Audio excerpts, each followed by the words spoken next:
ये प्रश्नावली 4.3 है और ये चैप्टर नंबर 4 है सारडिक। और ये जो बुक है जिसको हम हल करा रहे हैं वो है चित्रा प्रकाशन। तो सबसे पहला प्रश्न देखते हैं इस एक्सरसाइज का। निम्नलिखित सारडिकों के अवयवों के उपसारडिक एवं सहखंड लिखिए। तो हमें इस सारडिक के उपसारडिक और सहखंड ज्ञात करने हैं। तो सबसे पहले इसके हम उपसारडिक बना लेते हैं। उपसारडिक,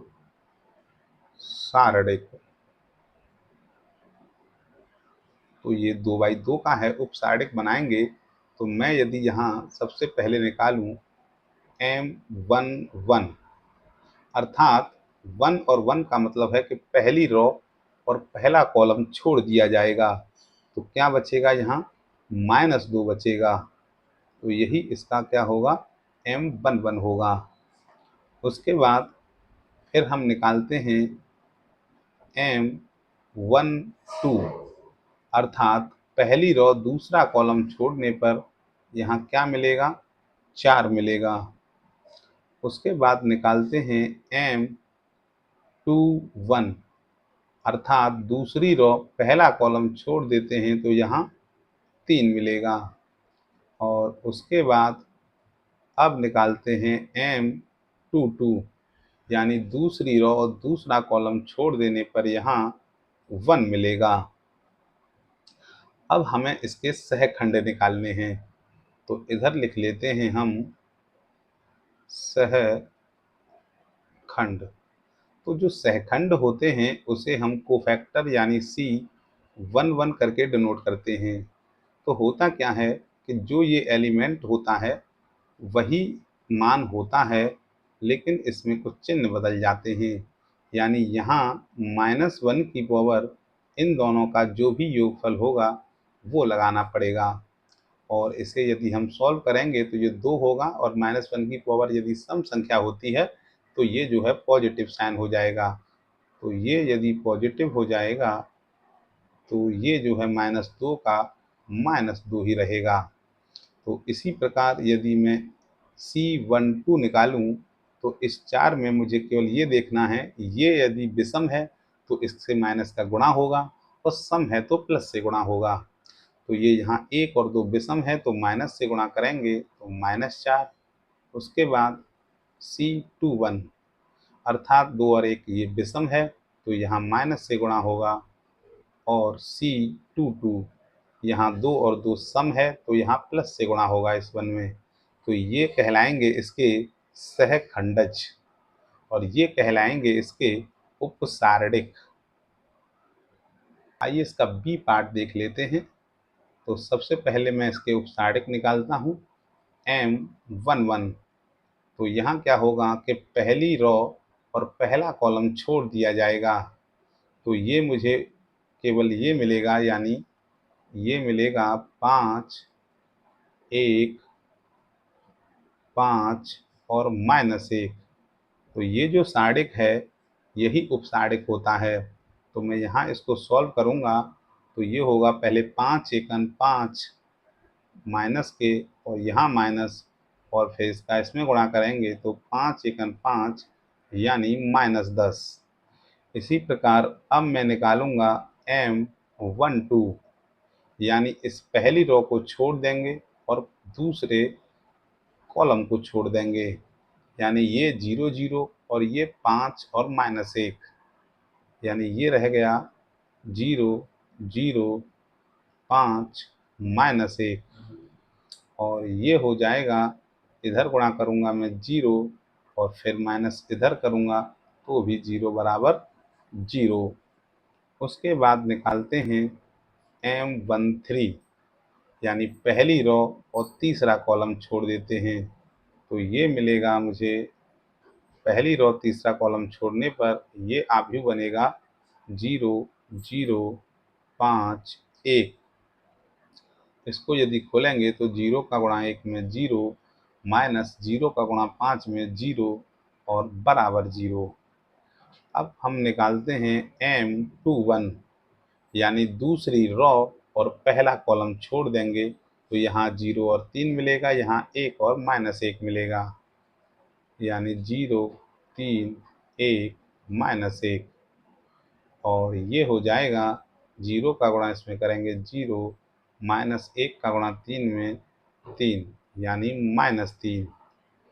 अब हम निकालेंगे M22, यानी दूसरी रो और दूसरा कॉलम छोड़ देते हैं, दूसरी रो और दूसरा कॉलम छोड़ देते हैं तो यहाँ 1 और 3 मिलेगा, यहाँ 0 और -1 मिलेगा, यानी 1 और 3 0 और -1 मिलेगा। तो ये हो जाएगा 1 का गुणा -1 में -1 माइनस 0 का गुणा 3 में, यानी -1। तो इधर हम निकाल लेते हैं M23, दूसरी रो और तीसरा कॉलम छोड़ देते हैं, दूसरी रो तीसरा कॉलम 1 0 0 1 मिलेगा, यानी ये हो जाएगा 1 0 0 1। इसे यदि हल करेंगे तो 1 और इधर गुणा करेंगे -0 बराबर 1। उसके बाद M31, यानी अब हमें तीसरी रो और पहला कॉलम छोड़ना है, तीसरी रो पहला कॉलम 0 3 5 5, यानी ये मिलेगा 0 3 5 5। हल करते हैं, 0 गुणा 5 0 -15, ये हो जाएगा -15। M32, यानी तीसरी रो दूसरा कॉलम, तीसरी रो दूसरा कॉलम छोड़ेंगे तो 1 और 3 0 और 5, 1 और 3 0 और 5 मिलेगा। हल करने पर ये 5 -0 बराबर 5। आगे निकालेंगे M33, यानी तीसरी रो और तीसरा कॉलम छोड़ देते हैं, तीसरी रो तीसरा कॉलम 1 और 0 0 और 5 मिलेगा।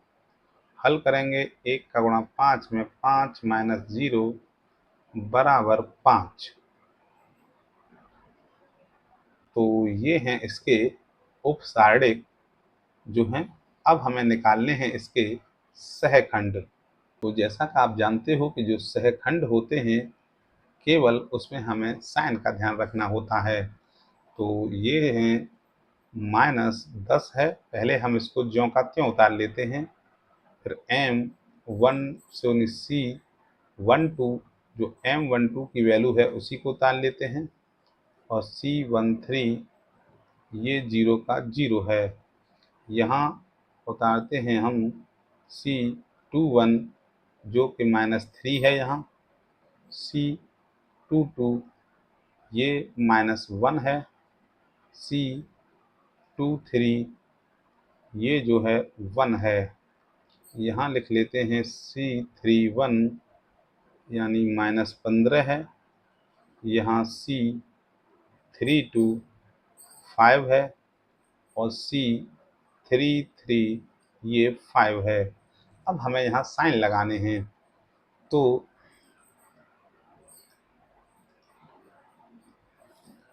C11 ये एक सम संख्या है, इसलिए यहाँ प्लस से मल्टीप्लाई होगा, तो इसमें कोई भी चेंज नहीं होगा।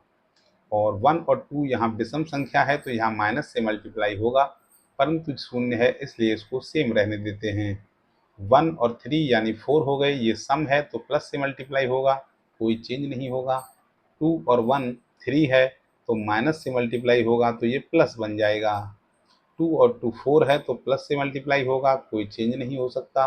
2 और 3 5 है तो माइनस से मल्टीप्लाई होगा, यहाँ 3 और 1 4 है तो प्लस से मल्टीप्लाई होगा, तो नो चेंज रहेगा। और 3 और 2 5 एक विषम संख्या है तो फिर माइनस से मल्टीप्लाई होगा, और 3 और 3 एक सम संख्या है तो यहाँ प्लस से मल्टीप्लाई होगा, तो यहाँ कोई चेंज नहीं होगा। तो ये हो गए इसके सह खंड या कोफैक्टर, और जो जो एम में लिखे हैं ये कहलाते हैं उपसारणिक।